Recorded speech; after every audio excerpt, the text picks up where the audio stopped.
Hey guys, Jason Schnitzer here, and what I've got for you today is how, if I had to start over today with investing in real estate, where would I begin?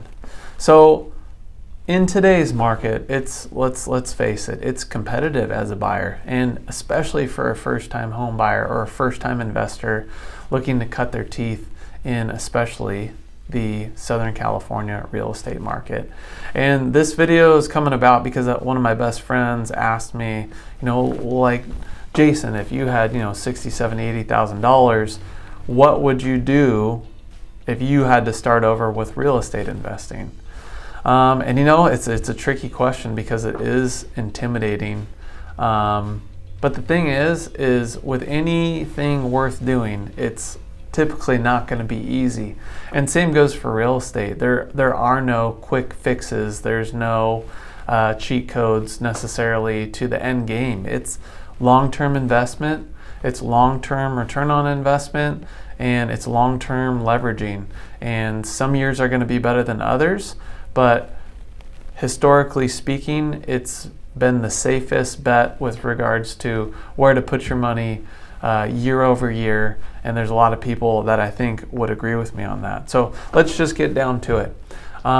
What I do if I had to start over, and let's just say let's start off at a young age. I'm a single person and it's just me.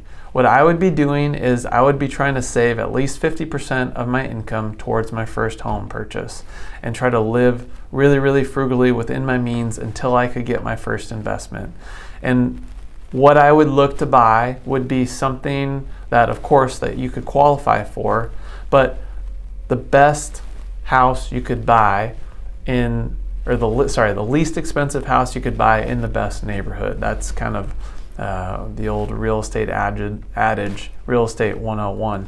But I would want to buy as much real estate as I could, and I had a lender tell me this once that was real successful from a real estate investing standpoint, to the point where it hurt a little bit every month. And quite honestly, that's what it feels like sometimes to save, and it's even more difficult when so many people out there, we're in a consumer culture. There's not a lot of people flaunting how much money they're putting into their investment accounts or putting into their future versus the next new thing that's come out that they've bought. So I would try to save up 50% of what I earned and then look to get into a low down initial investment loan. So in other words, 3 to 5% down. So really, for a $300,000 or $400,000 purchase price, that's $15,000 to $25,000 we're looking to save up. So in the grand scheme of real estate, not a ton of money. Now, what does that do for your payment? It makes your payment considerably higher, unfortunately. But again, going back to like, hey, this is what I'd do if I started all over again, is when you're buying a house as your primary residence, that is when you get the opportunity to buy with those low down types of loans as your primary residence. And then I'd try to buy at least a 2-bedroom, maybe 3-bedroom townhouse or condo. It'd be even greater if you could get into a single family residence and then rent out my other rooms. That way I'm helping offset the cost of my mortgage to maybe where it gets my payment down to be like if I would be renting a house or renting a room or a small townhouse or condo without the help of my tenants. That way, you are then able to reinvest and reallocate those funds back into your real estate savings. Again, trying to keep that overhead as low as possible so that you can then reinvest more into real estate. So eventually, ideally the market keeps doing what it's doing over the last 100 years. Again, it does do this up and down, but those up and downs, unlike the stock market, are more like this up and down, gradually going up over time. Look at any real estate trends graph, and then that'll come up for you.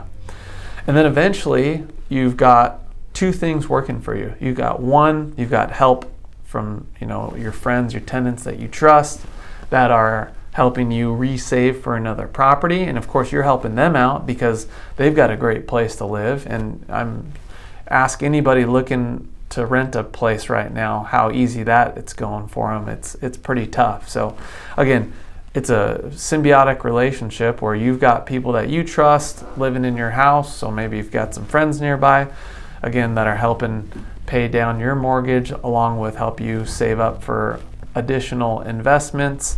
And then you're helping them out by giving them a great place to stay with ideally good roommates yourself. So you've got that going for you. And then on the other hand, you're taking advantage of, you now have an asset that is appreciating with the market. We've got an inflation come down the pipeline right now, and what that means is that the cost of goods are going to be going up. Well, guess what goes up with the cost of goods? Typically, house prices, townhouse prices, condo prices. So what you're going to do is, not only are you paying down your principal balance, so where your loan is getting lower and lower every month, you're gaining equity with appreciation. Eventually, when your house appreciates enough, a couple things. You can refinance and remove PMI, which is what you're going to have to get with regards to a lower down payment loan. And you can potentially also pull money out or re-leverage your asset. So what a lot of people are doing right now is, they bought 5 years ago, and now all of a sudden their home's worth 100 or 200,000 more than it was. Well, what they're doing is they're keeping that property, they're pulling equity out, and then using their equity to purchase and put down on another home. So what you can do is, you say you bought a home for 5% down, it was 200,000, 300,000. Okay, 5 years from now, I'm gonna that house is now worth, say 250, or let's say it's worth 350 or 400,000, and you've got some equity in there. You can refinance your house, pull cash out, or get a home equity line of credit, whatever route you want to take. Use those funds and take advantage again of buying as your primary residence. You can buy again with 5% down, 10% down. You don't have to save up 20% until you move out of that property. One of the things you will have to do is you will have to show that property be rented out, and you'll have to qualify for both payments. So the thing about all this, keeping in mind, is depending on where you're at with your job, if you've got a great job, great. If you're expecting to make more money, even better. You will have to qualify for both payments. But again, there's ways to offset that with showing that your property is going to be rented out. You can use 75% of the income from a rent survey to offset your payment so that you can qualify for another new payment. So you bought one property with 5% down, 2 to 5 years later, let's say you save up enough money to buy another property, you can rent out property 1 and then buy property 2, again, 5% down. You can take those same roommates and move them in with you at the new property, and then rent the old property out to a complete stranger. What you want to do is you want to maximize the rent that you're going to do. So obviously talk to your agent about getting that put on the market to reach as many people as possible so that you can get a good qualified renter. And then again, find somebody willing to pay market value for that. And ideally, rents are at a spot where you're breaking pretty close to even to own that property. So your initial $15,000, $25,000 investment is now being leveraged into a second property and somebody else paying off your first property. And then I'd try to do that as much as I could. And again, keep socking away that 50% to reallocate for more real estate purchases. And then if you have got a good agent on your team that is like masterminding with you, if you will, with regards to portfolio planning like we do, it's really helpful to go through your options and what makes most sense for your financial situation, depending on how you're getting paid, how much money you make. We just find that without a plan, without putting numbers down and actively looking to invest in real estate and really searching that out, a lot of people don't take initiative to do what it takes to be a successful investor in real estate. Obviously, this is more geared towards, the common Joe, if you will.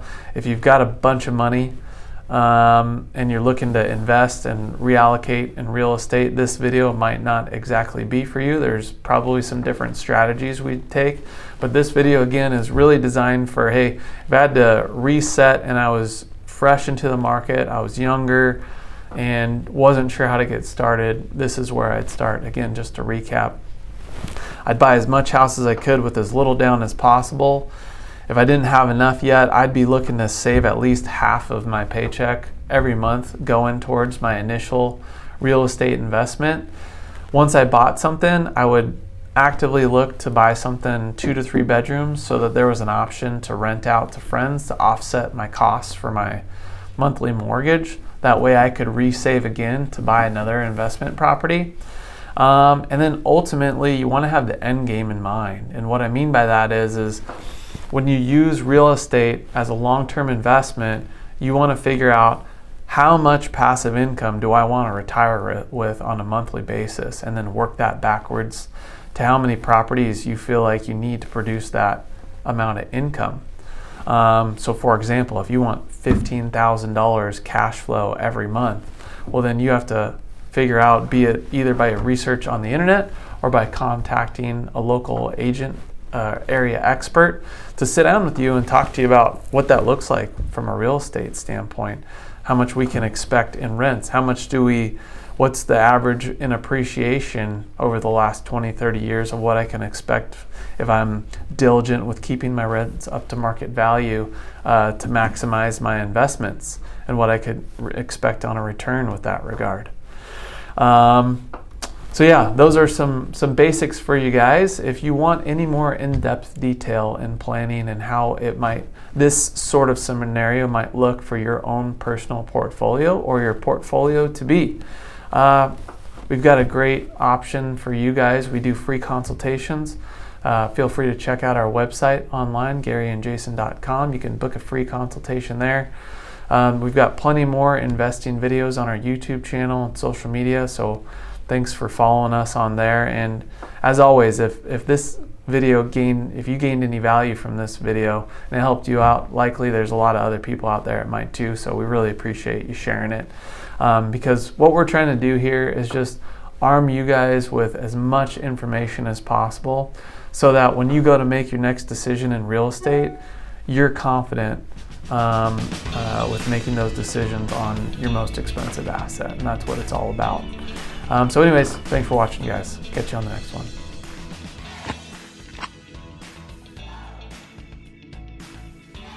Hey guys, thanks again for watching this week's episode of O.C Realtor Talk. If you gained any value from this video, we'd really appreciate it if you liked, subscribed, and followed us on all our social media platforms. Yeah, what Jason and I believe is really, really important for you, whether you're buying a house or selling a house, is understanding the process and knowing exactly what you're getting into. So if you ever have any questions, just follow the links below.